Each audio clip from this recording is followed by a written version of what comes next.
Hello दोस्तों JKP SI और JEE के रिजल्ट से रिलेटेड एक बहुत ही बड़ी न्यूज़ जो है सामने निकल के आ रही है, जो मैं आपके साथ शेयर करने वाला हूं। दोस्तों यहां पर मैं ये ज़रूर कहना चाहूँगा कि आप वीडियो को आज एंड तक ज़रूर देखते रहें और इसके अलावा अपना कमेंट, अपनी राय, जो न्यूज़ आ रही है उसके बारे में आप ज़रूर शेयर करेंगे।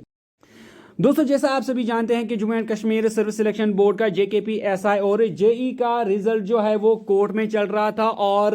कई महीनों तक कोर्ट में रहने के बाद जो लास्ट डिसीजन आया कोर्ट का वो ये कि जो रिव्यू कमेटी बनाई गई थी उस रिव्यू कमेटी को ये बताया गया कि आप 10 दिनों के अंदर अंदर में अपना रिपोर्ट सबमिट करेंगे चीफ सेक्रेटरी को, और चीफ सेक्रेटरी को 10 दिन दिए गए थे कि वो अपना जो डिसीजन है वो सुनाएंगे। लेकिन दोस्तों अब इसी केस में एक और ट्विस्ट आ गया है जो कि बहुत ही बड़ा इंटरेस्टिंग ट्विस्ट है। दोस्तों जैसा आप जानते हैं कि चीफ सेक्रेटरी को 10 दिन दिए गए थे अपना डिसीजन सुनाने के लिए जो रिव्यू कमेटी की रिपोर्ट है उसके बाद, लेकिन ये सुनने में आया है, जो न्यूज़ में आया है कि जो चीफ सेक्रेटरी है उन्होंने अपना डिसीजन कुछ इस तरह से सुनाया है। उन्होंने जो रिपोर्ट पढ़ी जो उनके पास सबमिट की गई थी, अब 2 महीनों के बाद उन्होंने अपनी रिपोर्ट जो है जेकेएसएसबी को सेंड की है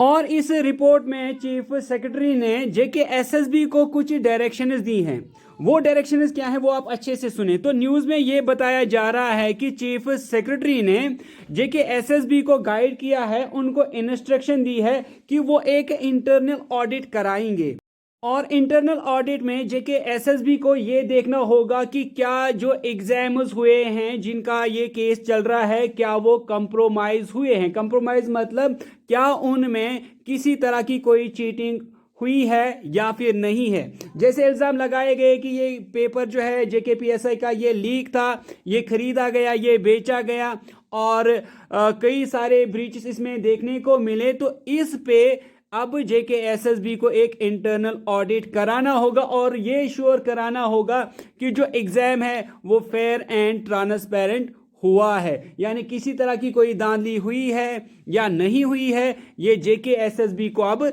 देखना होगा और उसके बाद उसको फैसला जो है लेना होगा इन एग्जाम्स के ऊपर। तो दोस्तों ये जो न्यूज़ आई है ये आप जानते ही हैं कि जम्मू कश्मीर का एक न्यूज़ पोर्टल है, मैं बात कर रहा हूँ टीएसएल की। तो पहले मैं आपको ये वीडियो क्लिप सुनाना चाहूँगा और आप खुद देखें, खुद सुने कि न्यूज़ चैनल क्या क्लेम कर रही है, उसके बाद हम आगे बात करेंगे। Jammu Kashmir probationary sub inspector और जेई सिविल जल शक्ति को लेकर खबर यह आ रही है कि जम्मू कश्मीर की सरकार ने Jammu Kashmir service selection board को रिपोर्ट भेज दी है और Jammu Kashmir service selection board से ये कहा है कि आप एक इंटरनल ऑडिट करें और उस इंटरनल ऑडिट में अगर उस इंटरनल ऑडिट को लेकर अगर आपको संतुष्टि होती है कि ये एग्जाम कॉम्प्रोमाइज नहीं था, ये दोनों इम्तिहान बिल्कुल साफ सुथरे तरीके से हुए हैं, इनमें कोई बेईमानी कोई चोरी नहीं हुई है, तो आप रिजल्ट इन दोनों इम्तिहानों का निकलने की ओर बढ़ सकते हैं। जानकार सूत्रों ने यह बताया कि जम्मू कश्मीर की सरकार ने रिपोर्ट जब जो कमेटी बनाई गई थी उस कमेटी ने रिपोर्ट जब chief secretary doctor Arun Kumar Mehta को सौंपी, उन्होंने एक लंबा वक्त लिया और उस रिपोर्ट को पढ़ने के बाद जो उनके पास अपना तंत्र है उस तंत्र से थोड़ा बहुत जो उन्होंने जानकारी ली, उस जानकारी को लेने के बाद फाइनली उन्होंने रिपोर्ट को फॉरवर्ड किया और अपने कमेंट्स के साथ उसे जो है Jammu Kashmir service selection board को भेज दिया है। और अब जिम्मेदारी Jammu Kashmir service selection board की है कि वो इंटरनल ऑडिट कराएं और इंटरनल ऑडिट कराने के बाद अगर जेकेएसएसबी को लगता है कि ये इम्तिहान कॉम्प्रोमाइज नहीं था, ये इम्तिहान साफ सुथरे तरीके से हुआ है, इस इम्तिहान में कोई बेईमानी कोई चोरी नहीं हुई है, इसमें स्टूडेंट्स का जो टैलेंट, उनकी कैपेबिलिटी और उनकी काबिलियत है, उस कैपेबिलिटी और काबिलियत के ऐन मुताबिक उन्हें मार्क्स मिले हैं और चोरी और बेईमानी नहीं हुई है, तो आप फौरन इसका रिजल्ट निकालें।